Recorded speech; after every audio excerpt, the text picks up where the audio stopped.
Namaskar and a very good evening from India. I welcome you all to today's webinar on the topic Turning Crisis into Opportunities in the New Normal. I am Dr. Vasavi Acharya, an early childhood expert and an entrepreneur working in the field of early childhood education, and I run my preschool chain by the name Tender Petals. And before we introduce our invited panel speakers, let me first request Ms. Alakananda Das, President in the India Bangladesh Business Council WICCI, to say a few words. Over to you. Thank you, Vasavi. Uh, a very warm welcome to everyone. This year has put all of us into a roller coaster ride due to the pandemic. COVID-19 has impacted almost all industries and business houses. The pandemic has taught us how to survive amidst all crises.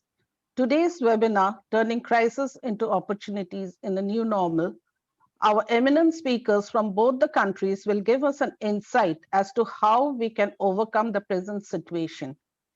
And here I extend my warm welcome to our speakers, Babita Barua from India, Shara Kamal from Bangladesh, Lutmela Farid from Bangladesh, and Ranju Mohan from India. I would also like to welcome our moderator, Vasavi Acharya, an eminent entrepreneur and early childhood educator. I also extend my warm welcome to Dr. Romana Dwala, our co-chair today, who is the Vice President of India-Bangladesh Business Council from the Bangladesh side. I now request Vasavi to take forward our webinar today. Over to you, Vasavi. Thank you so much. Today we have with us Ms. Babita Barwa, Managing Partner GTB India, an invited speaker to many premium institutions like the Harvard Business School. A big welcome to you, Ms. Babita. I also welcome Mr. Ranju Kumar Mohan, CEO, co-founder, mentor, and growth evangelist, and alumni of IIM Ahmedabad. A warm welcome to you. I welcome Ms. Sara Kamal. She is the National President JCI Bangladesh and director of a BPL team named Raj Shahi Royals. A big welcome to you, Ms. Sara. And I welcome Lutmela Farid, Head of Design and Product Development of Pacific Jeans Limited. So before we start, Ms. Alakananda has already given us a short overview of what we all are undergoing as entrepreneurs, as business persons. So 2020 has knocked on our doors with a lot of surprises, some good, some bad. There has been an immense shift in the thought process of people. Most shoved out of their comfort zones. So many of us lost their jobs, had a pay cuts, and businesses were also, some of the businesses were closed down, some downsized, and we were completely in an upheaval. However, we have seen even in the past that every upheaval also presents itself with greater opportunities. Like we all know, if one door closes, the other opens. Let us look into the opportunities that the COVID pandemic has presented in front of us and start the opening round of this webinar with my first question, which will be a common question, which will be an opening question for all our panelists. So I request Ms. Babita Barwa to take it up. State 3 factors that help create opportunities when businesses have been hit in a pandemic. Over to you, Ms. Babita.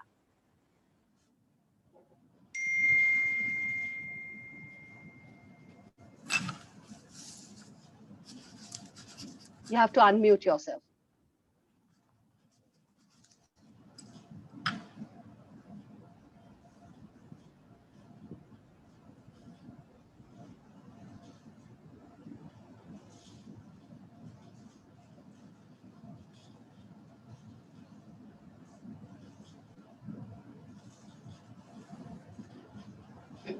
Indrani, can you please unmute Ms. Babita?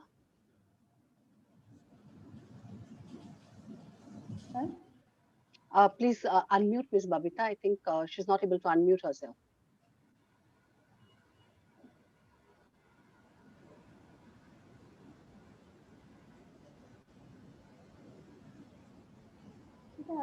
Yeah, hi. Yes. Thank you so much, Dr. Vasavi, Alakananda, and Romana, everyone here. It's a pleasure to be part of this. For a moment when you want to speak and you can't speak because you can't unmute, I think it's a feeling of fear at the bottom of the heart, that gut feeling thing about, oh my God, what's going to happen, because this is life. But I think that's really the charm of technology. And with the pandemic, we've grown so used to such kind of concerns and immediate fears that, I knew that I would just have to signal or put in something in the chat box and it would be solved. So thank you for that, Vasavi. The question is interesting. What are three factors that can help build opportunities? Now, I can only speak from the businesses I work on or what I have observed around me. And before that, I'll just quickly for a minute state four human values that seem to have really undertaken have really seemed to have taken up a steam during the pandemic, and it's something that my team has also worked on. That's number one, empathy and care. A lot of empathy for others, a lot of empathy for people we know and people we don't know.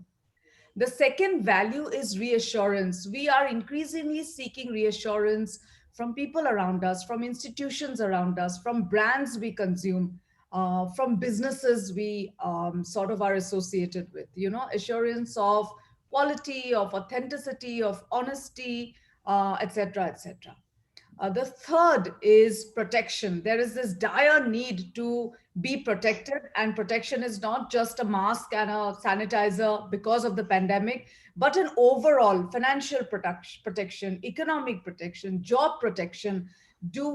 Can we do something that makes us secure? And the last emotion that is really, really again getting steam is together. This feeling of what can we do to come together. And while I don't know whether even this council is had took place because of the pandemic, but all I can say is the togetherness that I can see in this forum when Alkananda invited me is a clear example of how we are thriving on togetherness. So the three factors in my mind are: number one, the trust factor; number two, relevance; and number three, inclusivity. High trust. Am I relevant as a business and a brand to your needs? And the third is, can we grow together as a community, as a society, and inclusively, rather than grow at the cost of each other? So these are the three. I'll talk more about it in the panel when there is another question posed to me. Thank you, Thank Vasavi. you. Thank you, Babita. This is really, really a very beautiful way of unfolding the entire webinar. And now the same question I would ask Ms. Sarah. Thank you so much for inviting me here. Well, in the beginning of the global pandemic, we have seen that, industries like air travel, sports leagues, RMGs, and big events, they have been hit the hardest. At the same time, we have been seeing new normal of doing things. One of the most anticipated sports league, IPL, took place keeping in mind COVID and was one of the most viewed and with the highest TRP in the history.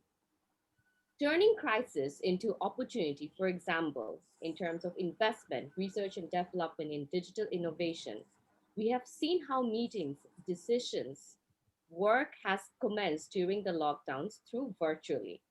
So three key factors is, according to me, I would say, one is strategic planning. You have to review your inventory, you have to embrace new sales channels, and of course, it has to be customer focused. As for number two, you have to adapt to current market trends in a complementary way. Learn from your competitors. And of course, number three, I think this is the most important of all, that is the use of e-commerce. Thank you very much. Thank you, Sarah. That was wonderful. Now over to you, Mr. Ranju Mohan. Yeah, I think this COVID has changed the way the world has been operating till now. We had not seen this kind of changes for a long, long time, maybe going back 80, 90 years. But the truth is, every 10 years, there's something or the other happening, but not like this, which is really a somatic marker for everyone. It's a marker which is going to leave people with a sense of difference from what they were from one side of the life they had led to another world which is completely changed. And every that fear factor which is dominant in every human being because of the way we think is going to continue for some more time. till a real solution comes, whether it's terms of vaccine or people have this go through around this, because today the fear is a dominant factor in everything we do. So this sense of sensitivity has really changed paradigm in the way we look at business. Yes, like what Babita said about empathy and all those things have become much more pronounced. And businesses have started recovery. But the thing which was a model which we had seen earlier possibly is undergoing changes the way we look about business. I think for me, the three things which I would say is the paradigm of digital ecosystem. I think that's one of the major factor whether how the business will go forward. So basically, digital thinking in anything you do. Then second is, so because of that digital thinking, you will find new business model emerging from the system so that we go to customer instead of customer coming to us. So that's some model which is becoming in a big way. The third is innovations which are going to happen in the systems because of these changes where people are fearful of every step they take today in life. So that's, I think, completely changes the paradigm of the business model till the fear factor goes away. And once it becomes way of life, then we accept that as a way of working. Thank you. Thank you. That's absolutely, to the point, and it connects to what is the behavior as of now, of all the entrepreneurs and the business person. Over to you, Ms. Luthmela. Your comments on this. Good evening. Thank you for inviting me here, and I'm overwhelmed to be here with the eminent panelists. That's a very interesting question and thought-provoking. I think crisis gives birth to new business model, and it paves the way of innovation and growth. The three things I think created opportunity for the companies, any kind of industry or product during the pandemic or post-pandemic, are agile and resilient supply chain, digital infrastructure, and sustainability. I think these three things are very important to thrive in future and to overcome the crisis this moment. If you look at the companies who performed well during the pandemic, had agile and resilient supply chain, as for example, P&G, which deployed a cloud-based centralized control tower system that provides a company-wide view across geographies and products. It integrates real-time data and inventory labels to the road delay or weather forecast or any kind of geopolitical problem. When problem occurs, the system can identify the bottlenecks and provide most effective solution. So a real-time network visibility is very important for resilient and agile supply chain. And it is very important during the time of crisis. And it will become a norm for the companies to develop agile and resilient supply chain, unlike traditional supply chain system, which focused on only low cost inventory or low cost sources. And again, everyone agrees that digital infrastructure is the way, only way to move forward. The companies which already invested in digital infrastructure outperformed and mitigated the risk very well. And I think sustainability, the top of mind for all the consumers. Oh, yeah, you come inside. It must be the. I know. Which can comply with sustainable principles won't be able to thrive in future. Thank you. Thank you, Luthmela. I request the attendees to kindly mute themselves. Can mute. May I request? I think it's from. Yeah, I am the host, so I should be able to mute, but I just can't see the option. Just a moment. Click on participants, then her name, and on to the right. Right. So I'll just mute.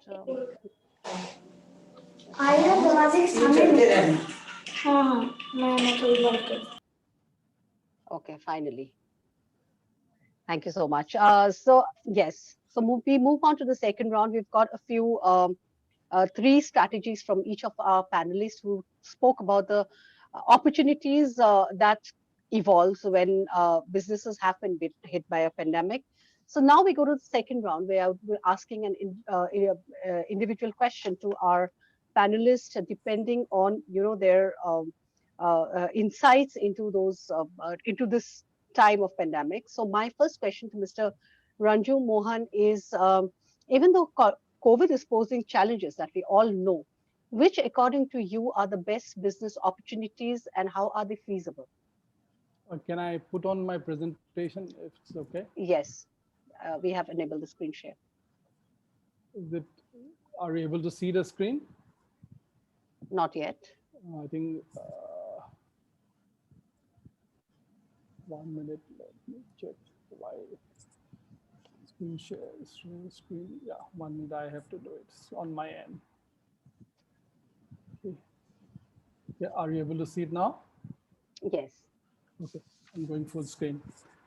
Turning crisis into opportunities. I think as the context comes in, it is a time where we have been deliberating for last 4 months and how do you create business model which in next few years will become bigger and stronger, the economy becomes better, because we are all concerned about GDP growth and all those part which is happening across the world. Now we see some business gaining growth, and hopefully the world regains growth from the $85 trillion to become bigger as we go along in next few years.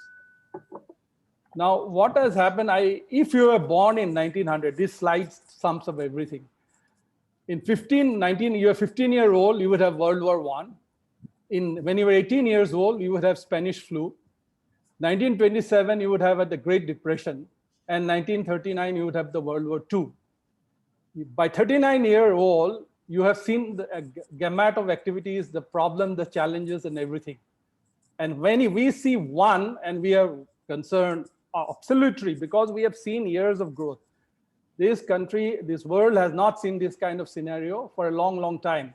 But imagine it has happened in past, and the world has moved ahead and done brilliantly, and the economy has multiplied. You've seen America being one of the best, most consumer economy and largest economy in the world. So you can imagine what can happen even after a position like that. So I think it's the opportunity which is there. The world has seen 14 recession in last 150 years. It could be due to oil prices, fiscal policies, flu, anything. So if this has happened, economy has grown, it is about doing the right things and finding the opportunities in the business. How do people use this crisis into an opportunities? Where do I believe the opportunities are?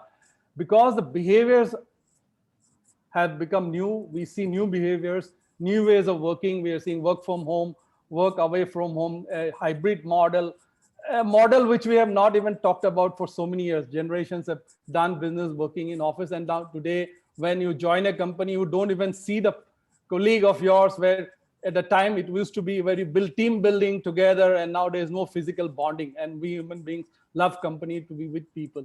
So it takes time, but it also creates new opportunities. So I call this opportunity the age for new entrepreneurship. So what is this? This entrepreneurship has to find the vehicle to do business, because the world has moved on. It is no longer static. And as a result, we have learned a lot of new things about business model.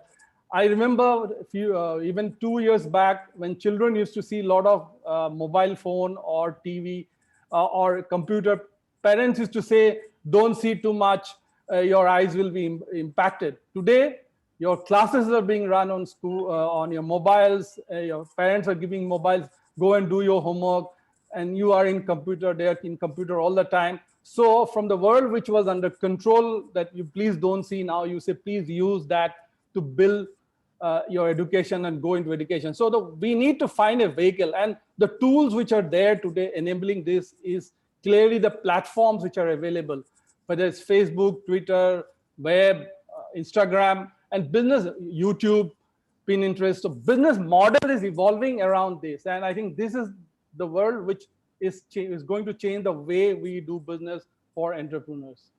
And I think the new opportunities, I just did that graph. I think it is tremendous opportunity for everyone, if provided they understand the 4 Ps, what is the passion they have, what purpose they are in, who they are targeting, for what reason, why, and if they think there's a payout from that business, you will get that business. So you need to understand what job you can do as a businessman, as an entrepreneur. If you are sharp enough in understanding that the business exists and consumers are willing to pay for that service, whether you take any category, whether it's business, career growth, health and wellness, make money, model, relationship, personal development, so many spaces for people to business.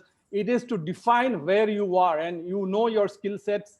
And if you know your skill sets and you know your monetize, understand that, I think it is an opportunity to serve them. And you can reach people to do business. I am personally involved in quite a few business.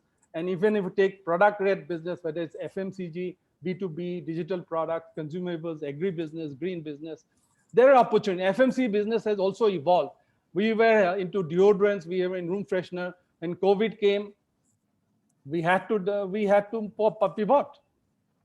We had to create products which are antibacterial.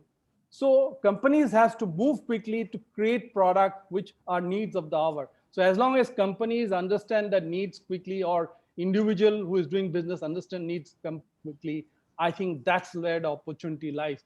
There are enough and more opportunities to service the company. I think huge. I was just doing a work on arts and crafts. So many, there are more than 150.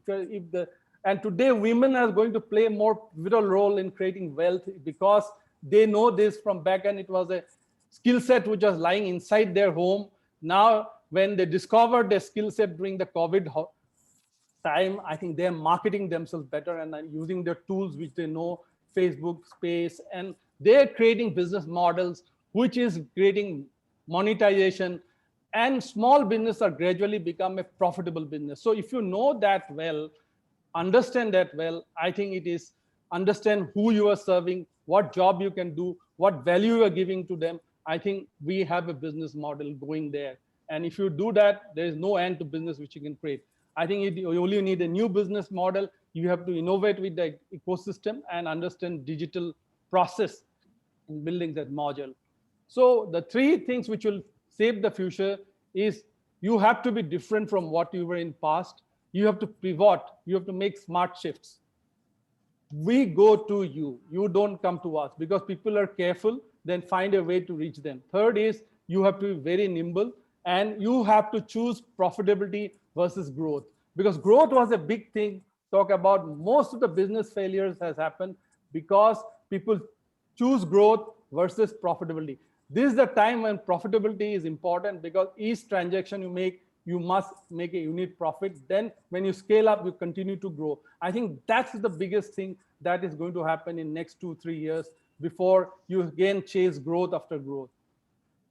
Small model, I can tell you that there was a small household who started doing COVID business, selling product, use WhatsApp to build her business. Today is a viable business model. So WhatsApp also is a very important tool which people are using to build their business models. Technology is there.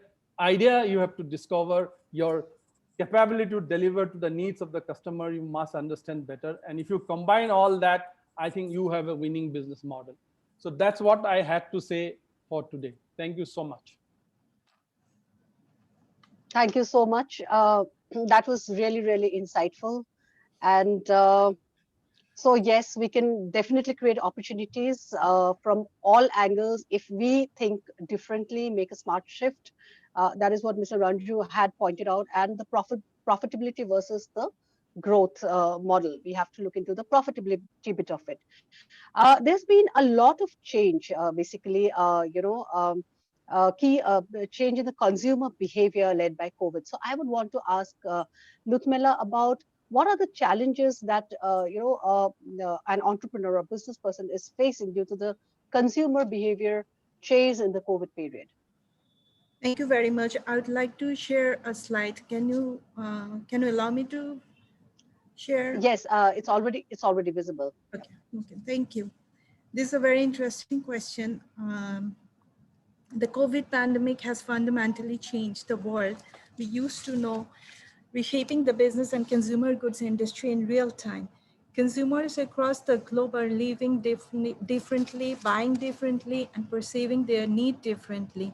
The new habits that have been formed during the pandemic are going to last beyond the pandemic. The experience is constantly changing what we value, what and how we shop, and how we live and work. So, uh, consumers are continuously focusing on fundamental needs. They are avoiding the luxury buying or non-essential needs. The ripple effect of COVID-19 has generated widespread fear regarding health, job security, quality of life, and financial stability at personal level and micro level. In most countries, consumers spend on daily necessities like groceries, food, health and hygiene products, while cutting back their spending on non-essential categories like apparel, beauty, travel, etc. We can see in the research report of McKinsey how people are um, showing their intent to buy products, different categories of products. Like here we can see that many countries, different countries are only showing interest in buying groceries, food, and essential products, and they are reluctant to spend on travel, transportation, entertainment, etc. Only India and China are showing interest in buying household services, travel and transportation. Obviously, they are mostly domestic.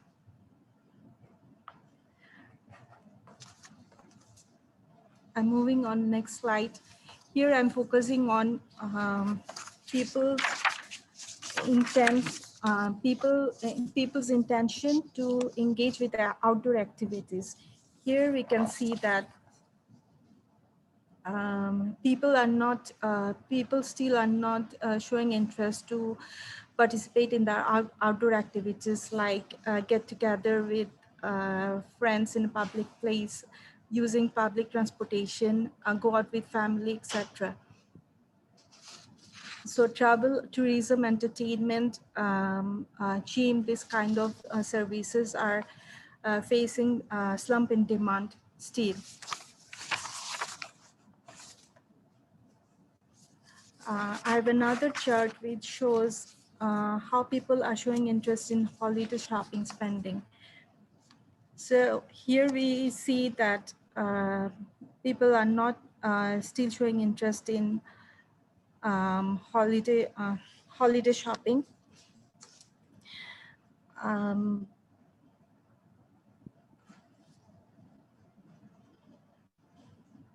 Consumers in most countries plan to reduce holiday spending except in China.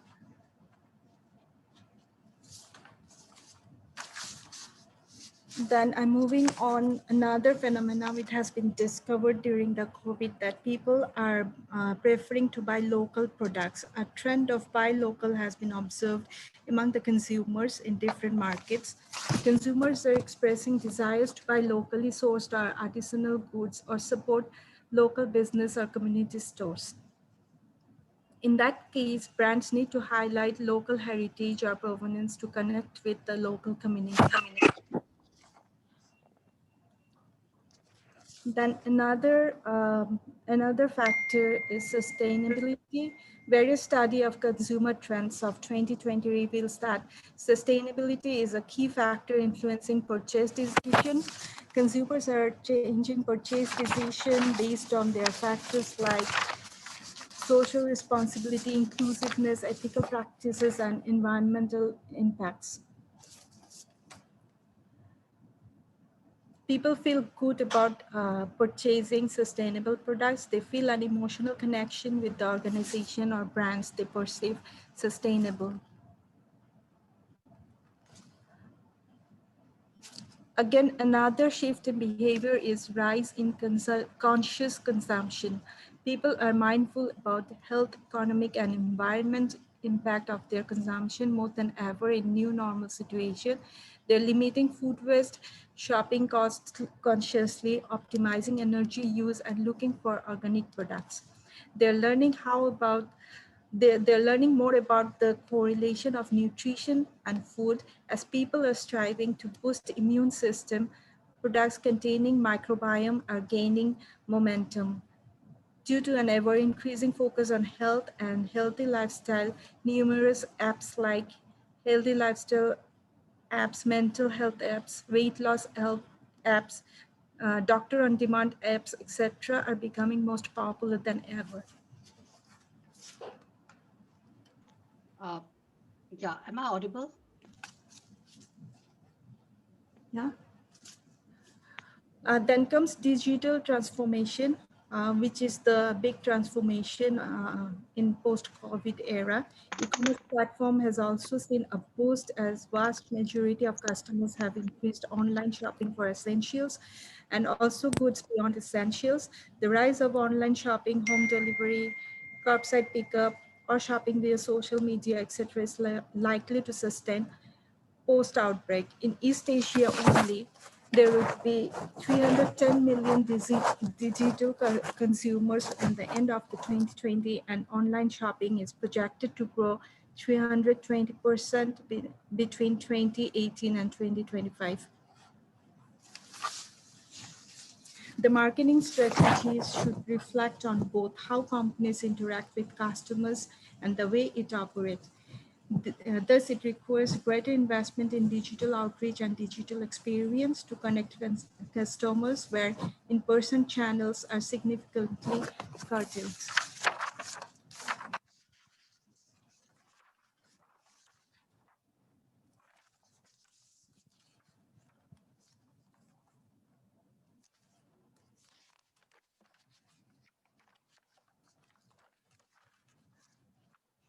So retailers continue to find innovative ways to showcase their product and services. They are leveraging augmented reality, virtual reality, and more robust websites that include ordering e-commerce capabilities.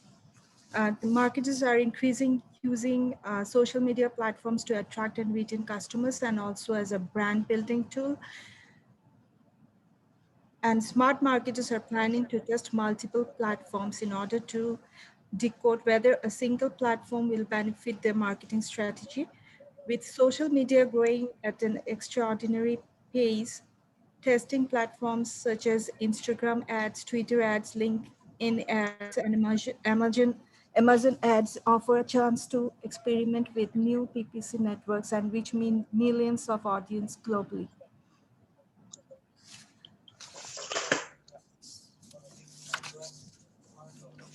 So here is a chart which portrays the digital flight of consumers, how they are shifting their consumption digitally.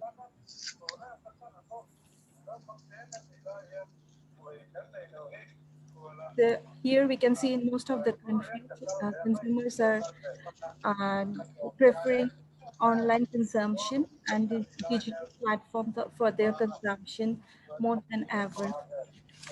Thank you.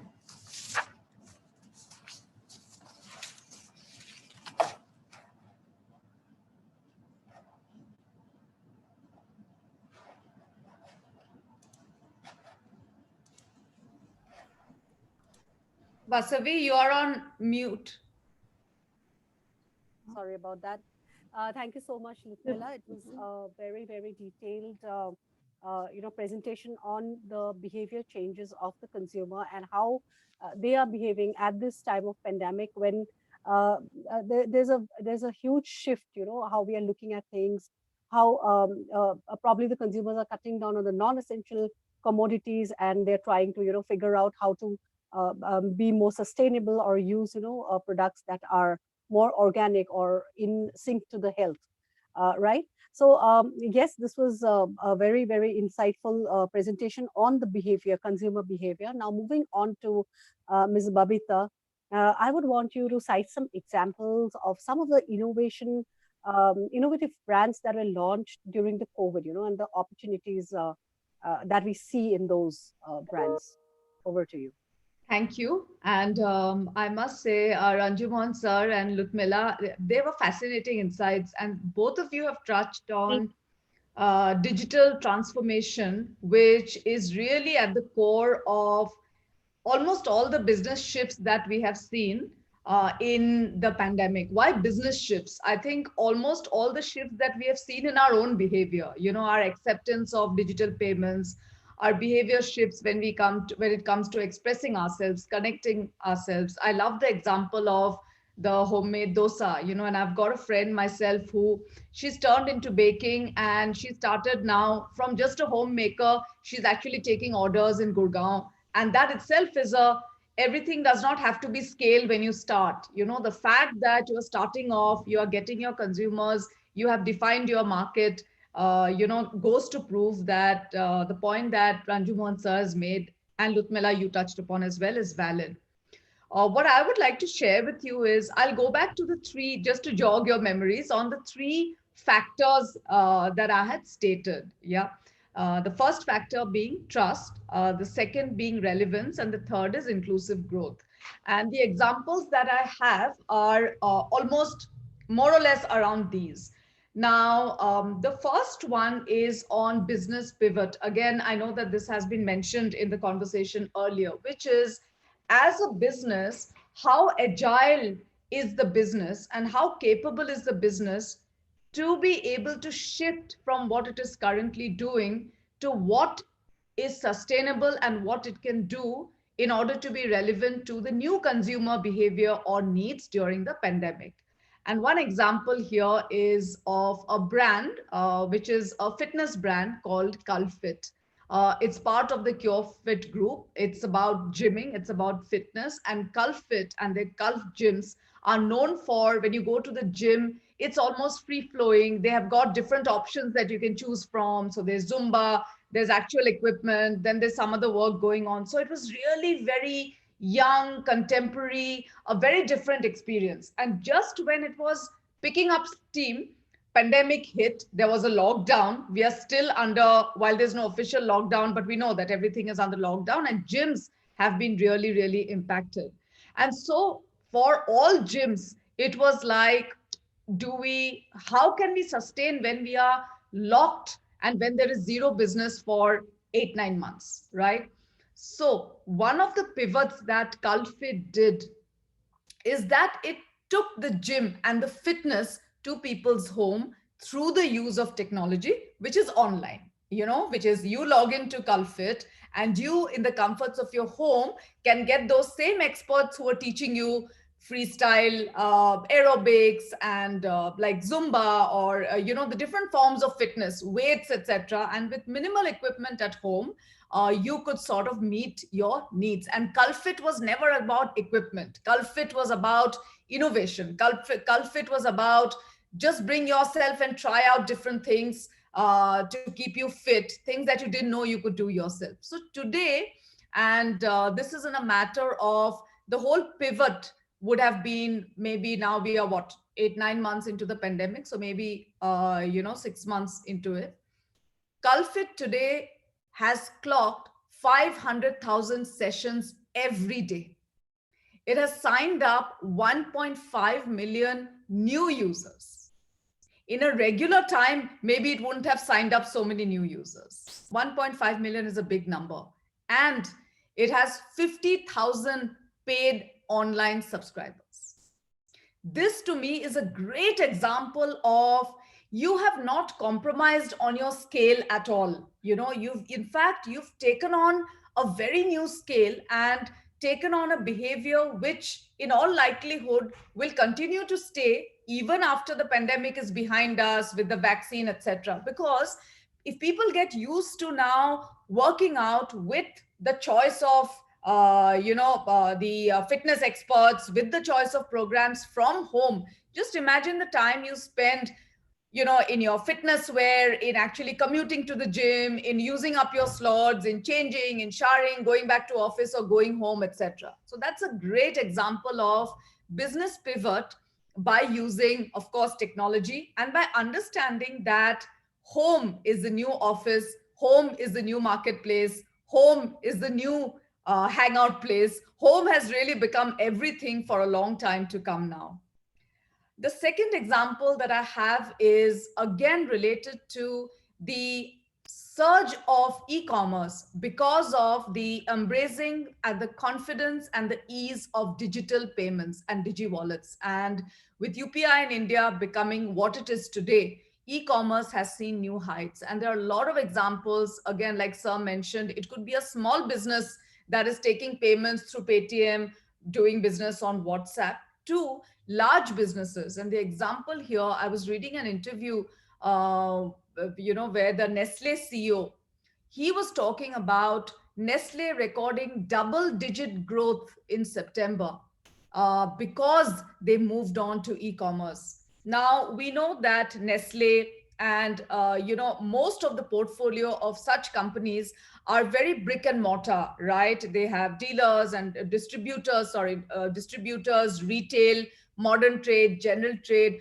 So to quickly move on to e-commerce and get people to also move on to e-commerce when you're so used to buying these in your monthly shopping basket, etc., was a very different experience. But they have done it, and that's again another example of the ability of the organization to innovate, like it was mentioned, and also the vision and the quick the not just the foresight but the ability to execute by the top leadership. When you see one is seeing opportunity and recognizing it, and the other is actually saying we will go and walk the talk. The third is an example of Amul. And Amul has, I think, really shown all of us as to what innovation truly means. In the first quarter of 2020, not even the second or third quarters, Amul has launched 33 new products. And 33 new products just in the first quarter, which is innovation. Now you can imagine, after innovation, you have to source the products, you have to make the product, you have to distribute it. That entire thing was managed in a quarter. And I think, again, the MD of Amul, Mr. R.S. Sodhi, he is really a person who's known for his innovation. In one of the interviews that I happened to watch, he actually said, I don't have an innovation department. Everyone can ideate. Our team ideates, consumers ideates. We all sit around the table, and the best idea, we just decide how do we sort of get it out, how we do the required testing, etc., and get it out. Now, that is a kind of mindset you need during pandemic, where you really don't now think about, okay, there's an innovation department, okay, there's this department, okay, my role is only this. It's really about coming together and saying, we've got to get it done. So in fact, what he did is he himself took charge of the production centers of the Amul products, and the back end, which is, and I had some numbers, I think it was around 3 million farmers and around 20,000 villages of Gujarat supplied Amul with some 25 million liters of milk every day, because they are a dairy company. All innovations were dairy based. So the amount of input of milk had to go up. So this is, again, it shows the magnitude of, if we feel that there is a global challenge, there are businesses and entities who have really turned business on its head with innovation, with rapid thinking, with, again, what Amul has drawn on is trust in India. I don't trust a lot of brands, but I definitely trust brands like Amul, brands like Nestle, and a lot of other brands who over the years have built up equity. In fact, the Nestle, that same interview I'm talking about, it was mentioned that Maggie has always been a loved brand, but during the pandemic, it has again grown because it's become the most available food. People considered it safe because it came from a known brand. Everyone was very worried about what you're touching, what you're eating, etc. It's comfort food. And then there were, of course, innovations, around it. The next two examples that I have is the business that I work on. And one of them is something that we have worked in partnership with Ford India and, the team that I work with. And that is an innovation which is, during the lockdown and even after the official lockdown was over, people were not willing to step out of their homes, right, for their cars, either to go out and buy a new car, which is you check out in dealerships, you go for test drives, etc., to even going and taking your car for servicing, because you'll have to step out. So the solution that was developed is called Dial a Ford. and you can search for it if you're interested. And dial a Ford is about a single number. It's a single number that you dial, and immediately it connects you depending on what you want. If you want to explore, buy, look at a new car, it'll immediately connect you to the nearest dealer. And if you want servicing, it connects you to the service center. And of course, after that, digitally, it enables you to do that, along with door-to-door service, which is the service team comes to your door for picking up the car and dropping it back. Even for test drives, the dealer gets the car to your doorstep and brings it out. Now, this is not a new product, but this is a new solution on an existing belt of services to say, if this is the requirement, this is what we will do. And it works at two levels. The company's business, of course, all businesses are challenged, but even then, you can keep the wheels turning and growing with solutions like this. But more importantly, coming back to again, the trust and the relevance that I spoke about. How are you as a brand relevant to me, to my change needs, to my fears, to my concerns? And what have you brought to the table because of that? That's going to make a difference. And the last example that I have is a global example, again from Ford. And this was in the first quarter of the pandemic, when we were all hit by the pandemic. It's called Ford Built to Lend a Hand. And what Ford did is, the customers who were financed for a new car, it's a global program. So customers who seek finance from Ford Credit, Ford Credit finances cars if you wish to go with Ford Credit. So the first 3 months of those payments, when you take a credit, you have to pay back, right? Now, the first 3 months would be paid by the company, and the next 3 months payment was deferred. So effectively, you are paying after 6 months of buying a car, you've taken the car home. Out of that 6 months, the first 3 months actually have been waived, because the company paying means it's been waived, right? So the company has paid the dealers, now FCI. Now, what does it mean? It means that, again, with the pandemic, there were job insecurities, there were job losses. People, even if there was no job loss, people were very worried about finances, about conservation of resources. And any scheme which is worked out like this, where you say that you've got that time and you've also got a rebate, from our side, really helps people reinforce that trust and the fact that if there is growth, we can only grow together. The consumer, the dealers and the stakeholders, the brand, the business. If there is growth for everyone, that's inclusive growth. And that is the one that has been seen as a success, especially in recent times. Thank you, Vasavi. That is what I had for this question.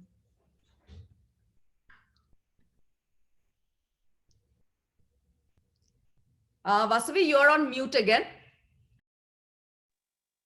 Okay. Thank you so much. And these are some really wonderful and inspiring examples that you had given of Amul and Nestle and Culfit. And, I've seen even in the Northeast, there are small businesses that actually grew around this time, because they were more innovative and probably they could shift platforms. They could think in a newer way of reaching to the customers and the consumers. And, they really kind of vibed with, even though it's the situation was not so good for so many. So it's always about innovation and change and adaptation. So coming on to Sarah, we had lost her, but I hope she's there now. Sorry about that. Yeah, thankfully. I mean, I just couldn't see your anyway. So my next question is to Ms. Sarah, and I would want you to throw some light upon the business opportunities in such times pertaining to your country. And I would also be glad if you suggest some strategies to deal with the changing consumer behavior in the COVID times. Over to you, Sarah. Thank you so much. Thank you so much. Well, as you know that, Bangladesh, it is, the economy of Bangladesh is a progressive one, and it is considered to be among the next 11th emerging economies in the world. So according to IMF, Bangladesh's GDP will increase by 3.8% and per capita and income will reduce by 2.9%. Well, Bangladesh is a land that is rich in natural resources and has, of course, fertile land. And the government has also encouraged foreign investments and investors and has established several export zones. Agriculture is an important contributor to the economy of Bangladesh and is rated as one of the largest cultivators and exporter of agriculture products such as banana, mango, potato, rice, tropical foods, onion tea, fish, jute, pineapple, among others. It is a fact that Bangladesh is the birthplace of microfinance banking, with credit to the Nobel Prize winner Mohammad Yunus. The economy of Bangladesh revolves basically around the, like I said, the exportation of textile and garments, seafood, jute, and fish. As for some of the promising area for investors to do business in Bangladesh, I would definitely say one of the top would be IT and e-commerce, agriculture. It can be rice farming, all like the areas that I mentioned. Textile and garments manufacturing. As you know that, after the pandemic has hit hard worldwide, there are a lot of companies, there are a lot of institutions that is actually uh, thinking of not going back to China, and they're looking for other areas. So Bangladesh is a very promising area in terms of that. Of course, food processing companies. As you know, like I said, it has a fertile land. So tea is one of our greatest resources. So production, fruit plantation, seafood, and fish. As you know that seafoods in Bangladesh, it's very good. And of course, freight forwarding and human power. Why I mention human power here is because, as you know, that there are a lot of countries, especially European countries, Japan, and countries like that. They have a very aging population. But in terms of Bangladesh, our population is actually most of the population is youth. So if we can tap in this resource, that will be very great. And as I said, that of course, there are strategies to deal with changing consumer behavior in COVID times, customer engagement, you have to go for sales channels, like I mentioned before. You have to prioritize your digital journey and new ways to engage and your customers and your experience. So COVID-19 is shaping irreversible changes in consumer values. So, these are the things that you have to look into. And of course, another thing that I would like to say is, COVID-19 pandemic, of course, it's changing things, the way we think, our purchasing habit, our thinking. So consumption patterns and spending behaviors. To stay relevant, companies needs to act now and set up growth strategy focused and what they should do now, next and beyond COVID-19, to reframe their future and around evolving consumer behaviors. So companies that act immediately will build lasting and meaningful relationship with customers. So those who fail to respond and continue with their business as usual pre-pandemic approach will risk being left behind. So that's all from me. Thank you so much. Thank you, Sarah. It was really nice to know, because territorially we all have our own basic products, the things that we can do in our region and how we can grow our business. Even in India, different parts of India, in the different parts of Northeast, we have various opportunities, like you spoke about, the opportunities that you have in Bangladesh. And what people can actually think of now, when it comes to opening up or a startup or whatever in terms of having a new setup. So I think we've almost come to the end of the webinar, and I would ask the audience if they have any questions, they can come up with the same. So we wait for about a minute, and if we do not have any questions, then we move ahead to the last part of it, the vote of thanks, which I request Dr. Romana to give the vote of thanks. Yeah, so we wait about, some moments till if anybody comes up with a question.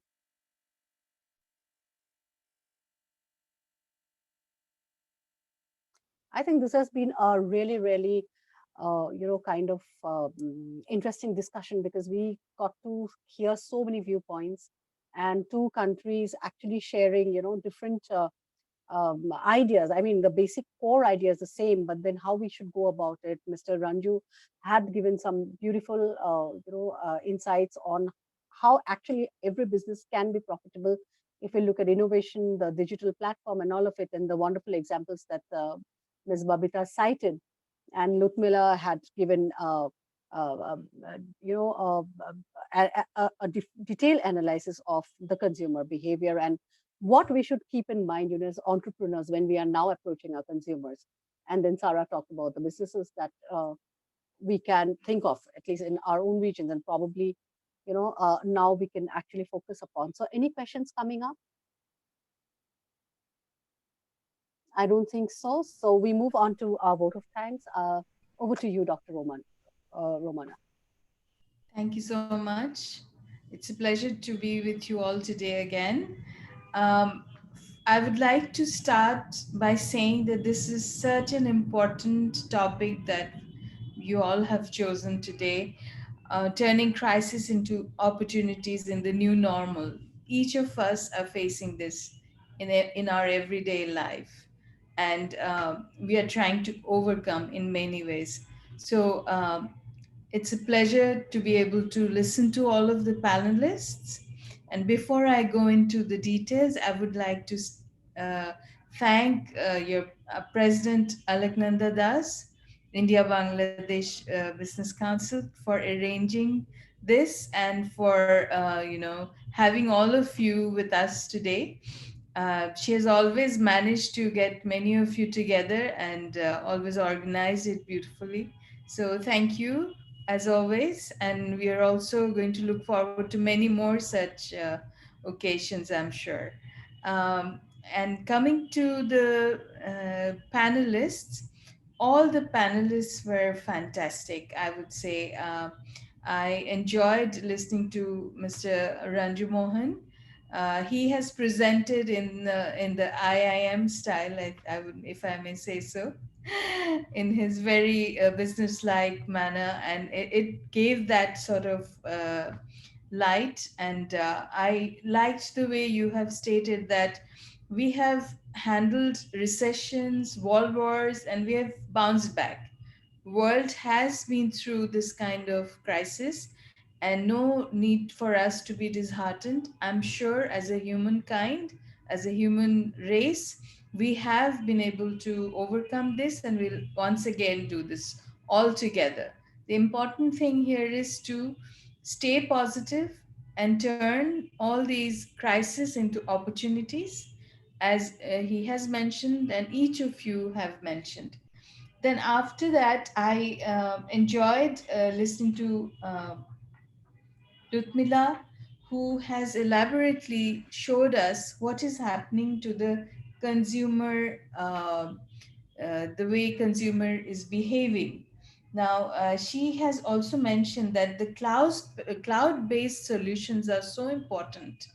These we all are adopting now. We all know this, but how PNG is doing this, it was good to hear it a little bit in details, and the analysis that we saw, the sort of SWOT and pest analysis done by cloud-based solution was very interesting to know, and I'm sure it'll be useful for audience if they're interested in this.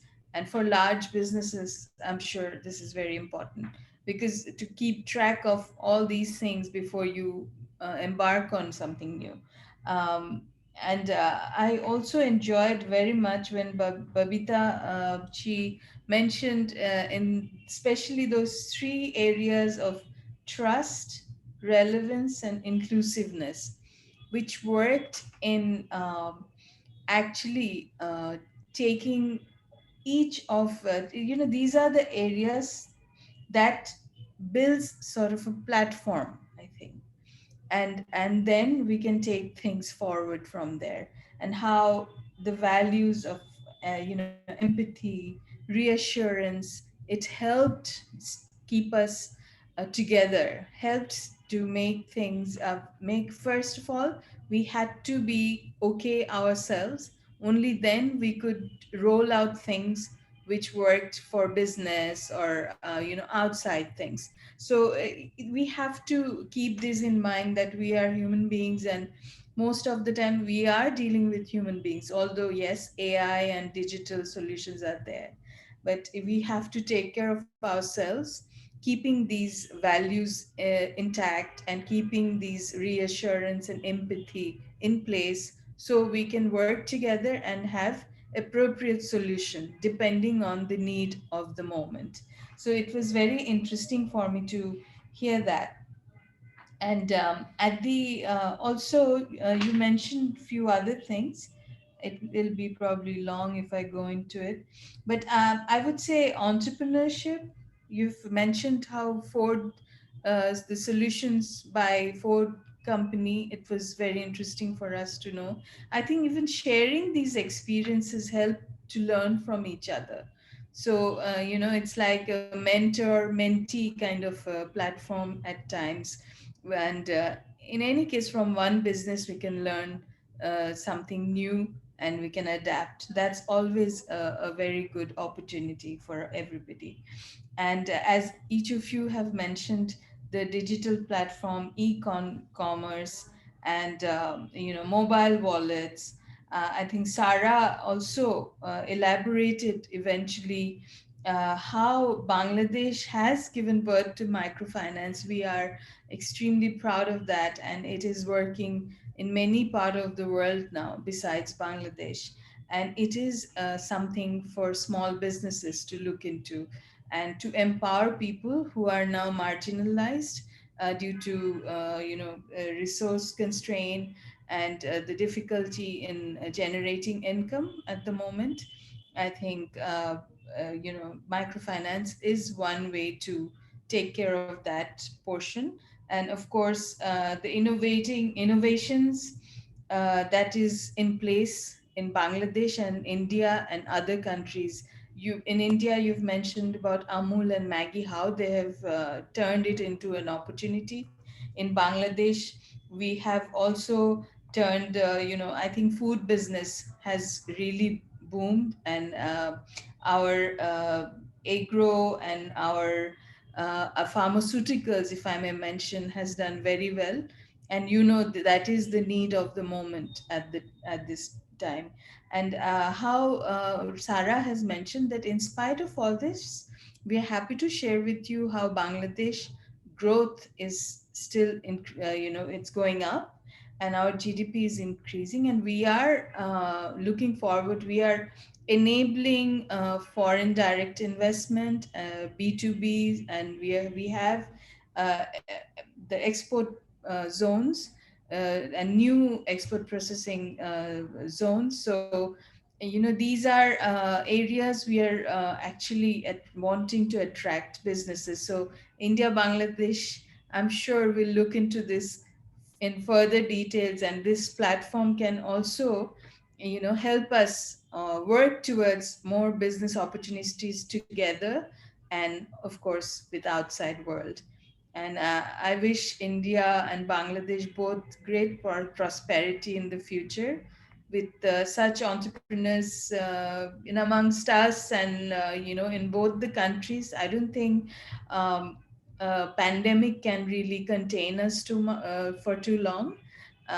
And this great youth that we have as our asset, we are not the reverse pyramid situation with the elderly numbers of the elderly increasing. We have the young thriving youth from 20 to 40 as our major portion of the population. So we are utilizing this. So I think we are looking forward to change and innovative solutions to all this crisis. Thank you for sharing your points, and we are looking forward to much more, platforms. I mean, interesting discussions like this on business, and I'm also looking forward to some health related solutions. And as you know that telecommunication has become a way, the virtual platform for health related solutions as well. Just wanted to mention that because I'm a Yeah. physician. Thank you.